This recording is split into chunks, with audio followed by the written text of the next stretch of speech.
Welcome back to Decoding Zarathustra. Today, we're diving into a very strange and evocative chapter, Among Daughters of the Desert. And it kicks off with a familiar character, Zarathustra's shadow, who is also called the Wanderer. He seems pretty distressed. Extremely. He's begging Zarathustra not to leave him and the other higher men in the cave. He says, "Go not away, otherwise the old gloomy affliction might again fall upon us." What is this gloomy affliction he's so afraid of? It sounds serious. It's a kind of deep, pervasive melancholy. He points out that the old magician just put them through a difficult experience, and even the pious Pope is on the verge of tears again. Right. He says the Pope has embarked again upon the sea of melancholy. It's a powerful image. Exactly. The shadow worries that without Zarathustra's presence, they'll all slip back into this state. He even suggests the kings are just putting on a brave face. He wagers that if no one was watching them, the bad game would start all over again. What does he mean by the bad game? He describes it poetically, drifting clouds of damp melancholy, of curtained heavens, of stolen suns, of howling autumn winds. A perfect way to put it. It's the feeling of being trapped in misery, of howling and crying for help. He sees Zarathustra as the only antidote to this. Because Zarathustra has given them strong food for men and powerful proverbs. He's worried about slipping back into weaker, womanly spirits. He seems almost obsessed with the quality of the air, doesn't he? He really is. He claims his nose has learned to test and estimate many kinds of air, but the best air he's ever found was in Zarathustra's cave. It's a physical representation of a spiritual or intellectual climate. The damp, melancholy old Europe has bad air, but Zarathustra's philosophy is like a breath of fresh, clear air. Precisely. And this leads him to a recollection, an old after-dinner song he composed. He asks for forgiveness for bringing it up. And where did he compose this song? This is where the title comes in, right? So he's making a direct contrast. The gloom of cloudy, damp, melancholy old Europe versus the clarity and brightness of the desert. Yes, he says he loved these oriental maidens and other blue kingdoms of heaven over which hang no clouds and no thoughts. No thoughts is an interesting detail. What does he mean by that? He describes them as profound but without thoughts, like little secrets, like beribboned riddles, like dessert nuts. They exist beautifully without the heavy burden of European intellectualism and doubt. So they are riddles, but riddles that can be guessed. They're not sources of existential angst. They're delightful and intriguing. That's the idea. And to please these maidens, he created this song. So before anyone can stop him, he grabs the old magician's harp and begins to sing.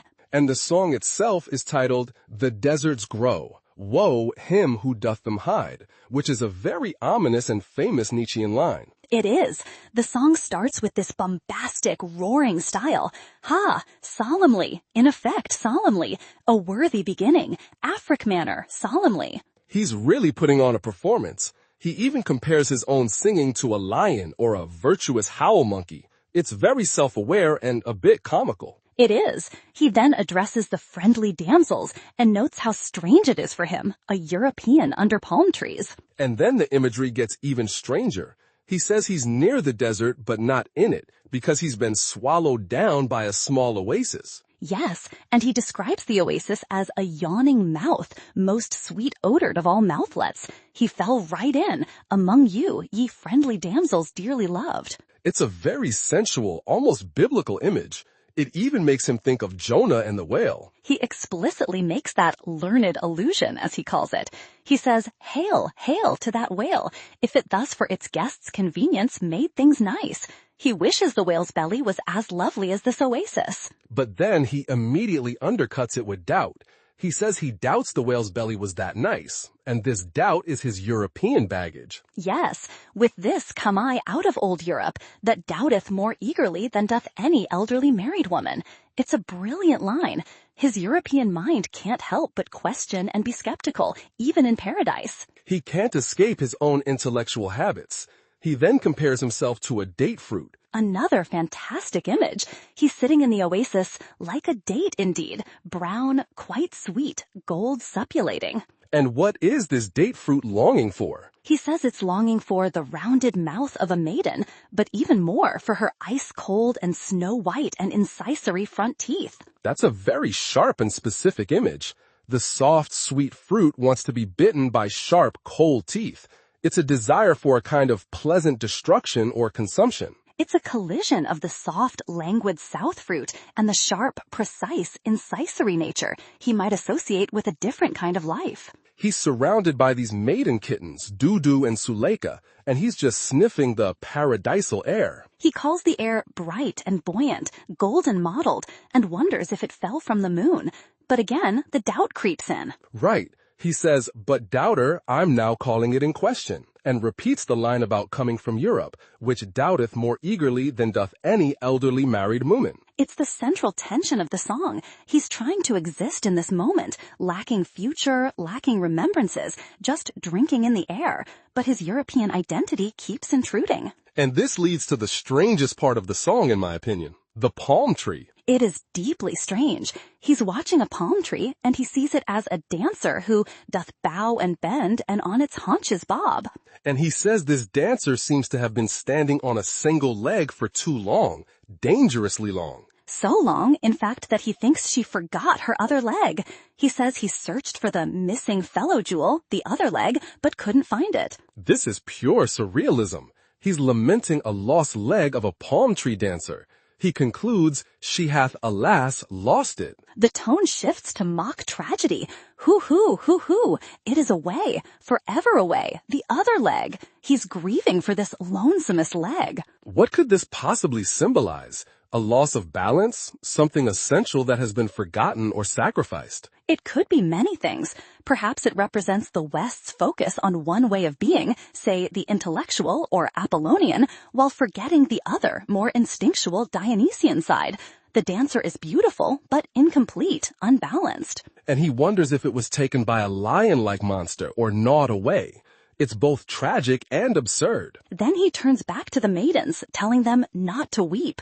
Weep ye not, ye date fruit spirits, milk bosoms, but be a man, Suleika, bold, bold. It's like he's snapping himself and them out of this reverie. He's mocking his own sentimental performance. Exactly. He asks if something strengthening is needed, some inspiring text, some solemn exhortation, and then he provides it with screeching irony. This is the final bizarre turn. Ha! Up now! Honor! Moral honor! European honor! He commands the bellows box of virtue to blow again. He calls for his own moral roaring, comparing it to a virtuous lion roaring in the desert. He's basically putting his mask back on. After all that languid, poetic, oriental fantasy, he snaps back to the language of duty and morality. And he declares that this virtue's outhowl is more powerful than any European fervor, European hot hunger. It's a deeply ironic statement. He's mocking the very thing he represents. He ends by saying, "And now do I stand here. As European, I can't be different. God's help to me. Amen." It's a moment of resignation. He tried to escape into this desert fantasy, but he can't. He is, fundamentally, the European doubter, burdened by his moral and intellectual history. He can't lose his other leg, so to speak. He's stuck with it. A perfect connection. His identity is not as simple or graceful as the one-legged dancer. It's complex and conflicted. So let's circle back to that title and refrain. The deserts grow, woe him who doth them hide. How does this song illustrate that? The desert in Nietzsche's work often symbolizes the growth of nihilism, the loss of old values and meanings. The world is becoming a spiritual desert. So the song isn't about a literal, beautiful desert oasis. The oasis is a fantasy, a way of hiding from the real, growing desert of meaninglessness. And the woe him who doth them hide part means that you can't just ignore this crisis. Hiding in fantasies, whether it's Orientalism or old religion, is a dangerous delusion. Exactly. The Shadow Song is a perfect, albeit bizarre, dramatization of this very struggle. He feels the desert growing within and around him, and his attempt to hide from it is ultimately a failure. Which brings us back to why he so desperately needs Zarathustra at the beginning. He knows these fantasies aren't enough. He needs the strong food of Zarathustra's philosophy to face the desert, not to hide from it. The song is a confession of his own weakness and his inability to escape the damp melancholy on his own. It's a fascinatingly complex piece. It's simultaneously a critique of European intellectualism and a confession of being unable to escape it. It truly is. The shadow embodies the struggle of the modern individual, caught between a dead past and an uncertain future, trying to find a moment of peace in a fantasy, but ultimately failing. A truly powerful and strange chapter. Thanks for breaking that down. My pleasure. It shows how even the seemingly lighter, more musical parts of this book are packed with profound philosophical weight.